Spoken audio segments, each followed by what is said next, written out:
Hello everyone, welcome back to the Mystery Channel 33. I am Tatiana. I'm here to help solve missing women, shooting and men cases.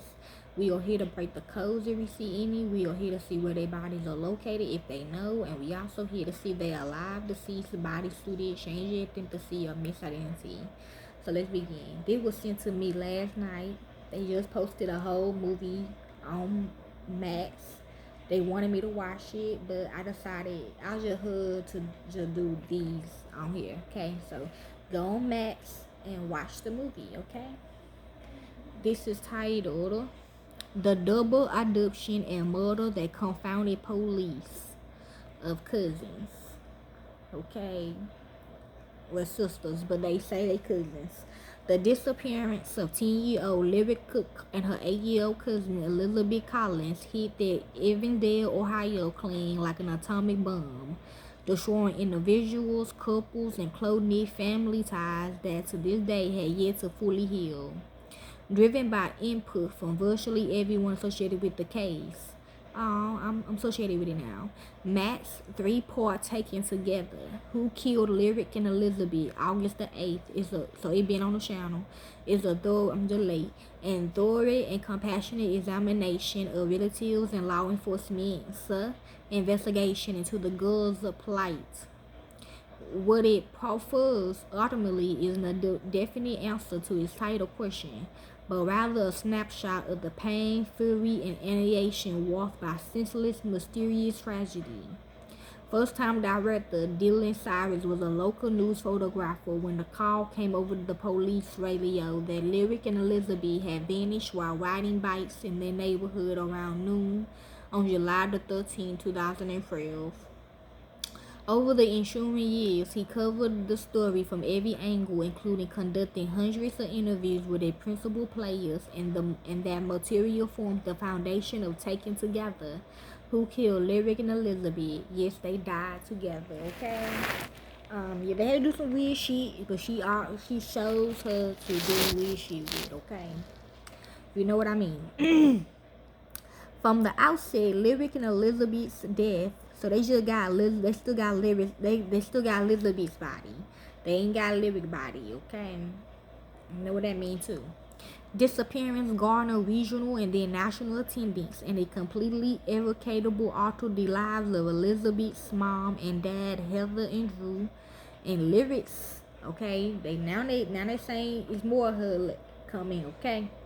Separated parents, Misty and Dan. An anonymous manhunt ensures and a ton of promising if disheartening clues with the girl's bites found at the edge of gated Maya Lake and Elizabeth's purse with her cell phone, discovered nearby in the brush. And yet, so someone brought her hair, okay, so they probably took some of her hair out of her brush. I don't know, like, told you they be sneaking people's houses and stuff. And yet, as relayed by DCI Special Agent in Charge Larry Hedlund and Chief of Police Kent Smock, follows up on those pieces of evidence such as draining Mayors Lake resulted in a few concrete lands. At a certain point, it became apparent that Lyric and Elizabeth wasn't just missing. They being snatched by an unknown assassins. They said they knew the person. This was shockingly incredibly rare. There had only been 15 prior double abductions in the United States since 1973. While police didn't initially have much to go on, they were compelled to look into Misty and Dan, who opted to be less than fully cooperate with police. In large part, because both had been previously convicted of and went to prison for drug offenses, and at the time of the girl's disappearance, Dan, a meth cook and loser, has just rejected a plea deal on narcotics conspiracy charges that will have earned him 3 decades behind bars. Okay? Yeah, so basically he's trying to say he gonna get off, but you're not. That unwillingness to work with authorities made them appear intensely suspicious at this sequential inconclusive polygraph tests.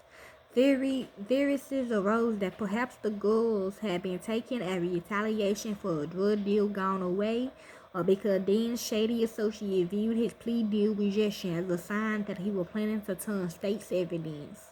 I'm hearing fool.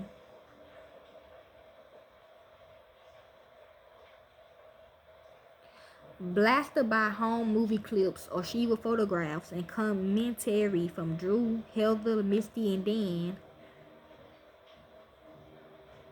Hold on, it clicked off, y'all. For multiple shots recorded since 2015, taken together.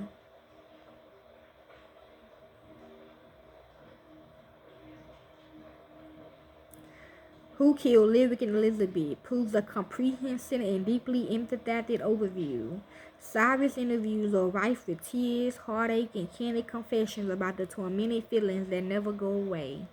Hearing Drew admit that he felt some relief when Lyric and Elizabeth's bodies were found. So their bodies were found. And ever since he been racked by guilt over those feelings, optimized the documentary warped and all portion of the grieving process. In his many sit-downs with parents, grandparents, cousins, aunts, and detectives, some of whom struggle to refrain from crying while discussing this ordeal. The proceeding provides a bracing up-close and personal perspective on the more horrific of situations, putting the emphasis as much on the survivors as on their deceased loved ones. To this day, Lyric and Elizabeth's case remains open. However, taken together does lean towards Drew's belief that Michael Condon killed both girls. Okay, I'm hearing yes. This despite the fact that police decided years ago that it would have been impossible for him to have committed the crime.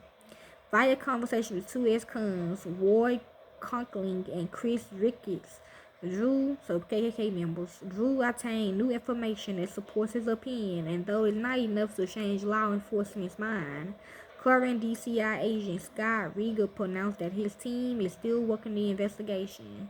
Alice bade small solace for the families whose worlds were shadowed by Lyric and Elizabeth's passing, and a family reunion on the 10th anniversary of their deaths suggests that while their sorrow may have slightly subsided, their scars run deeply. No, they hadn't. No, they have not. Okay, I mean, yeah, they don't give a fuck, basically. Okay, but yes, that is the case of Lyric and Elizabeth. If you like to help with this case, you can. I don't do it for the fame or the money. I do it because it's what I love to do, and to the real families of these victims. Corporate America will set y'all up. Thank y'all. Peace and be safe.